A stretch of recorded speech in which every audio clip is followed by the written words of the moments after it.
ચૂંટણીમાં કોણ આગળ ચાલી રહ્યું છે? મને ખબર નથી લોકો શું કહી રહ્યા છે. તમે શું વિચારી રહ્યા છો તે નહીં. લોકો શું કહી રહ્યા છે? 10 વર્ષથી વીડી સતીશન અહીં આગળ છે. મને લાગે છે એ પણ જીતશે. કેરળમાં એક કંદરે પિનારાઈ 10 વર્ષ. જો તમે પરિવર્તન શોધી રહ્યા છો તો કોણ આગળ છે? યુડીએફ. લોકો મોટા ભાગના લોકો પરિવર્તન શોધી રહ્યા છે. તેઓ ખૂબ જ હા, પણ તેઓ કહે છે કે તેઓ કલ્યાણ માટે, મહિલાઓ માટે, શિક્ષણ માટે ઘણું કરી રહ્યા છે. બધા છે કેન્દ્ર સરકાર તરફથી. રાજ્ય સરકાર ત્યાં નથી. કઈ થયું નથી.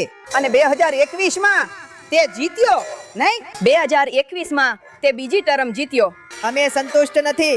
અને વિકાસના મામલે અહીંયા ઘણી બધી વસ્તુઓ કરવામાં આવી છે. પછી આપણા શિક્ષણના મામલામાં તે જ રીતે બીજા બધા વિષયોમાં પણ સરકારનો દૃષ્ટિકોણ ખૂબ જ પ્રગતિશીલ છે.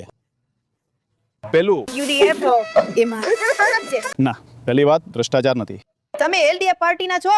એમ કહીએ તો હું એલડીએફમાં વિશ્વાસ કરનાર વ્યક્તિ છું, પણ સીએમ સાથે અંગત રીતે કોઈ અણગમો નથી. મેં જે કહ્યું તે અમારો રાજકીય દૃષ્ટિકોણ છે, તે જોઈએ.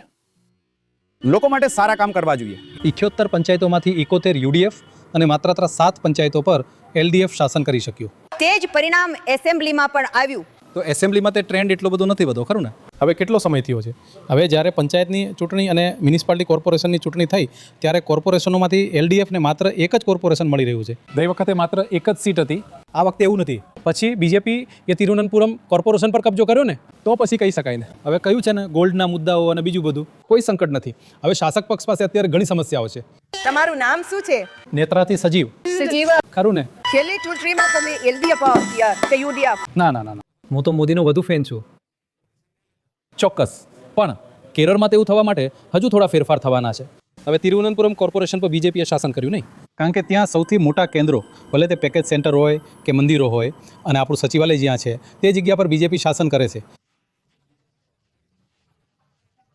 એ સાચું છે. આપણે જ્યારે મૂલ્યાંકન કરીએ છીએ ત્યારે એવું જ થાય છે. તો આપણામાંના ઘણા લોકો નવી પેઢીઓ એક અલગ રીતે વિચારી રહી છે, તો તેમનું તે રિઝલ્ટ આવે ત્યારે જ આપણે કહી શકીશું કે હવે યુડીએફ, તે પછી એલડીએફ તેવો ટ્રેન્ડ હતો નહીં. પણ હવે ઘણા ફેરફારો થયા છે. તે નવી પેઢીઓ કેવી હશે તે આપણે રિઝલ્ટ આવે ત્યારે જ કહી શકીશું. સાંભળો, તો વાત એમ છે, આ વર્તમાન વલણ યુડીએફની તરફેણમાં છે. કેમ? કારણ કે યુડીએફ માટે ઘણા બધા પ્લસ પોઈન્ટ છે. 10 વર્ષ સુધી તેઓ બહાર હતા અને આ એલડીએફ 10 વર્ષથી શાસન ચલાવી રહી હતી અને ઘણી બધી સમસ્યાઓ હતી. જેમ કે કઈ સમસ્યાઓ? જેમ કે એક વાત એ છે કે તે એક પ્રકારનો લોકોએ કહ્યું કે આખો શો પિનારાઈ વિજયનની આગેવાની હેઠળની માર્ક્સવાદી પાર્ટી દ્વારા ચલાવવામાં આવે છે અને તે એક પ્રકારની આપકુદશાહી છે અને હવે તેના પોતાના ગેરફાયદા છે. તમે કલ્પના કરી શકો છો કે જો સત્તા ફક્ત એક વ્યક્તિ માટે કેન્દ્રિત હોય તો સ્વાભાવિક રીતે વસ્તુઓ હાથમાંથી નીકળી જશે.